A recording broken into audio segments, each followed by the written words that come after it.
Hi അസ്സലാമലൈക്കും. ഇന്നത്തേത് നമ്മൾ എണ്ണയിൽ നിന്ന് മുക്കി പൊരിക്കാണ്ട് ഉണ്ടാക്കിയിട്ടെടുക്കുന്ന ഡിഫറെൻ്റ് ആയിട്ടുള്ള നല്ലൊരു സ്നാക്സിൻ്റെ റെസിപ്പിയാണ്. അപ്പോൾ നമുക്ക് വീട്ടിലേക്ക് പോവാം. അപ്പോൾ ഇതാ ചൂടായ പാനിലേക്ക് കുറച്ച് വെളിച്ചെണ്ണ ഒഴിച്ചു കൊടുത്തിട്ടുണ്ട്. ഇനിയിപ്പോൾ കുറച്ച് ചിക്കൻ്റെ പീസസ് എടുത്തിട്ടുണ്ട്. വളരെ കുഞ്ഞായിട്ട് അരിഞ്ഞെടുത്തിട്ടുള്ളതാണ്, എല്ലില്ലാത്ത പീസസാണ്. അപ്പോൾ അത് ഉപ്പ്, മഞ്ഞൾപ്പൊടി, മുളക് പൊടി, അതുപോലെ തന്നെ കുറച്ച് കോൺഫ്ലവർ, കുറച്ച് ഇത്തിരി സുർക്കയും ചേർത്തിട്ട് ഒരു 5 മിനിറ്റോളം ഒന്ന് മാഗ്നേറ്റ് ചെയ്ത് വെച്ചിട്ടുള്ള ചിക്കനാണ് കേട്ടോ.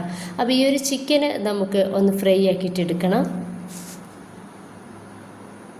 അപ്പോൾ ഈ ഒരു ചിക്കന് നമുക്ക് നന്നായിട്ടൊന്ന് മിക്സാക്കി കൊടുത്തതിൻ്റെ ശേഷം തീ ഒന്ന് മീഡിയം ഫ്ലെയിമിലേക്ക് മാറ്റി കൊടുത്തിട്ട് നമുക്കൊന്ന് മൂടി വെക്കുകയാണെന്നുണ്ടെങ്കിൽ നമ്മുടെ ഒരു ചിക്കന് നല്ല സോഫ്റ്റ് ആയിരിക്കും. അതുപോലെ തന്നെ വേഗത്തിൽ തന്നെ ഈ ഒരു ചിക്കനൊന്ന് റെഡി ആയിട്ട് കിട്ടിട്ടാ. ഈ ഒരു സമയത്ത് നമ്മുടെ ചിക്കനൊന്ന് റെഡി ആയിട്ടുണ്ട്. അപ്പോൾ അതാ ഞാൻ അത് പാനിൽ നിന്നും ഒന്ന് എടുത്ത് മാറ്റുന്നുണ്ട്. ഇനിയിപ്പോൾ ഇതിലേക്ക് തന്നെ കുറച്ചുകൂടെ വെളിച്ചെണ്ണ ഒന്ന് ഒഴിച്ചു കൊടുത്തിട്ടുണ്ട്. എന്നിട്ട് ഇതിലേക്ക് ഇട്ടെടുത്തിട്ടുള്ളത് 1 ടീസ്പൂണ് ഇഞ്ചിയുടെയും വെളുത്തുള്ളിയുടെയും പേസ്റ്റാണ്. അപ്പോൾ ഈ ഒരു ഇഞ്ചിയുടെയും വെളുത്തുള്ളിയുടെയും പേസ്റ്റിൻ്റെ ആ ഒരു പച്ചമണം ഒന്ന് നമുക്ക് നന്നായിട്ട് തന്നെ ഒന്ന് മാറിക്കിട്ടണം. അതിന് ശേഷം ഞാനിതാ ഒരു 2 മീഡിയം സൈസുള്ള സവോള ചെറുതാക്കിയിട്ട് കട്ടാക്കിയിട്ട് എടുത്തിട്ടുള്ളതാണ്. അതും ഉപ്പും കൂടി ഒന്ന് ചേർത്തിട്ട് നന്നായിട്ടൊന്ന് മിക്സാക്കി കൊടുക്കുന്നുണ്ട്.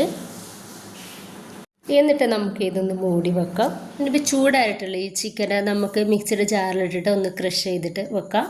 അപ്പോൾ ഈ ഒരു ടൈമിൽ നമ്മുടെ സവോള റെഡി ആയിട്ടുണ്ട്. അതിൻ്റെ ബദലിക്ക് ഞാൻ 2 ചെറിയ തക്കാളിയാണ് ചെറുതാക്കിയിട്ട് കട്ട് ചെയ്തിട്ട് എടുത്തിട്ടുള്ളതാണ്, അതുകൂടി ഇട്ട് കൊടുക്കുന്നുണ്ട്.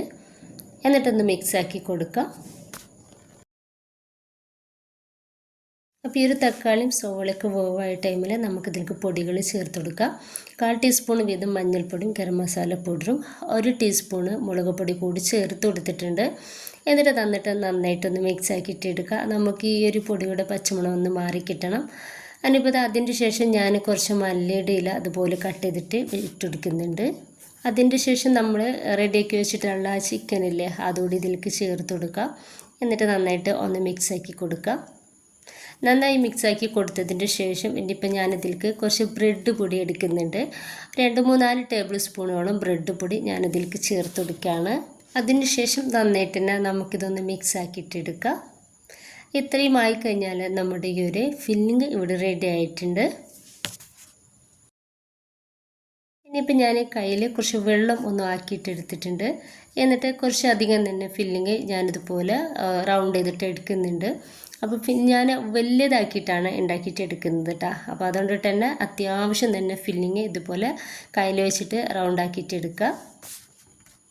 അതിനിപ്പോൾ കയ്യിൽ വെച്ചിട്ട് ഇതുപോലെ ഒന്ന് പ്രസ്സാക്കി കൊടുത്തിട്ട് നമുക്ക് സൈഡൊക്കെ ഇതുപോലെ ഒന്ന് റെഡിയാക്കിയിട്ട് എടുക്കാം. അപ്പോൾ ഇതുപോലെ തന്നെ എല്ലാതും ഒന്ന് ചെയ്തെടുക്കുന്നുണ്ട്.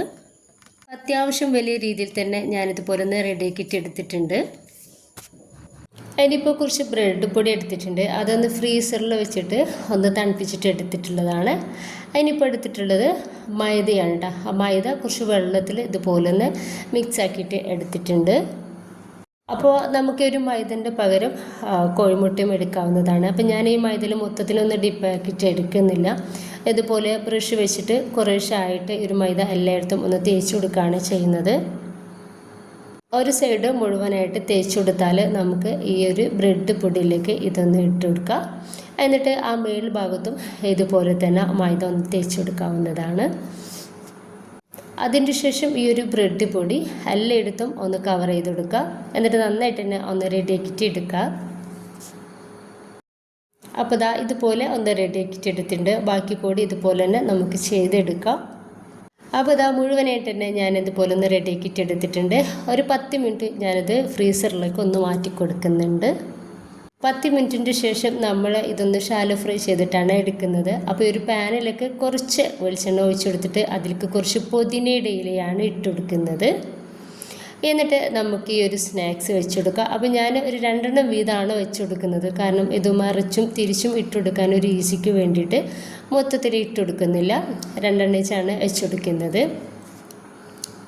വളരെ കുറച്ച് എണ്ണയിലാണ് നമ്മൾ ഈ ഒരു സ്നാക്സ് റെഡിയാക്കിയിട്ട് എടുക്കുന്നത്.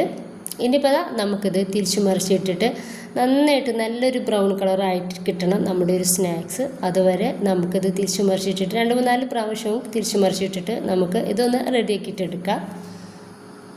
അപ്പോൾ ഇത് നന്നായിട്ട് തന്നെ ഒന്ന് റെഡി ആയിട്ടുണ്ട്. ഈ ഒരു സമയത്ത് നമുക്കിത് എടുത്തു മാറ്റാവുന്നതാണ്.